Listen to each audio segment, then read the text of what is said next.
quarterbacks, front office members that are going into the season a little uncomfortable. Seats getting a little hot. Whose seat is the hottest, though, C-Mac? I will go with the team who hired a coach they didn't want, with the Washington Commanders and Dan Quinn. I wish they didn't let everyone know that. Year one. Year one. You're going in on the hot. You're really quiet about it. We can be honest about this, though, right? Because after they hired Dan Quinn, after they announced him as the head coach, they were still going back and forth with Ben Johnson's representatives, the offensive coordinator from the Lions. So to me, that speaks you are on shaky ground walking in immediately. We're starting a rookie quarterback. We don't have a great offensive line.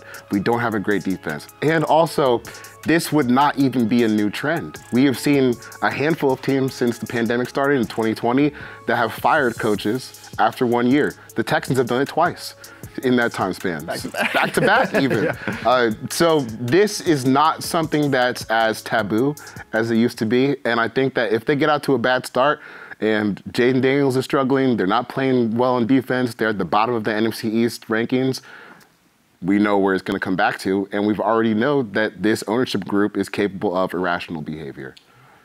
Well, I think especially if Jaden Daniels does well even. Right. But the rest of the team's success. And I mean, the history of the NFL is littered, especially like post-2011, where these rookie quarterback contracts became even more valuable with coaches who the organization said, that player looks good. Yep. We don't think you're the one we want molding him, and so we're going to go find someone else now before you damage too much. Especially if you're not the wunderkind offensive play caller where they go, oh, man, we don't have his game plans anymore. Like, all right, Dan Quinn at least gave himself some fodder. I'm not calling defensive plays.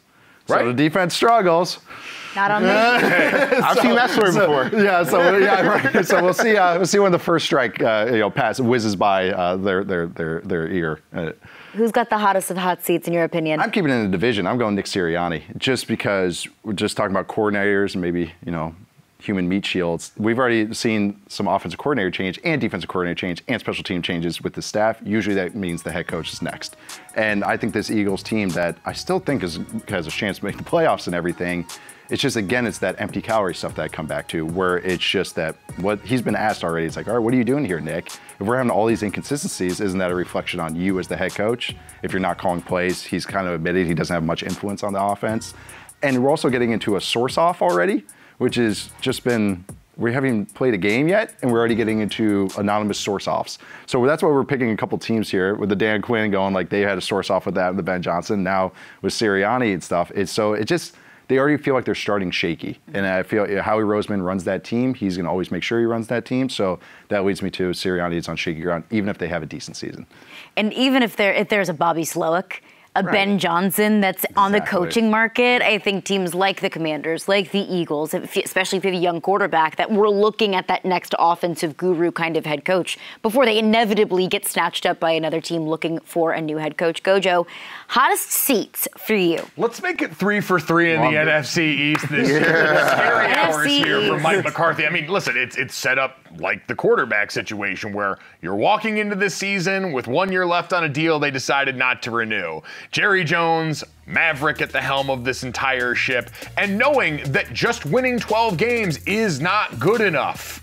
Like, I think that's the other part, is it's sort of like in college when we would see coaches like Les Miles get fired at LSU for winning. Yep. Mark Richt at Georgia fired for winning 9-10 games a year because you're not beating Nick Saban in Alabama. When you're Dallas, and Jerry's standard in his mind, even if it's not reflected by the current team, is we're supposed to be winning in the playoffs and winning Super Bowls, and that's not happening. You're a long way removed from that conversation about how Mike McCarthy spent all offseason learning analytics to get Jerry Jones to fall in love with him again. And so I think, all of the signs have been sent that it's kind of this year, and then we'll reassess everything about the current core for the Dallas Cowboys. I felt like everything hit for them last year, and then they still couldn't get over that hump. It's like everything was, Tyron Smith was healthy. It's like, okay, that's a good sign. Here we go.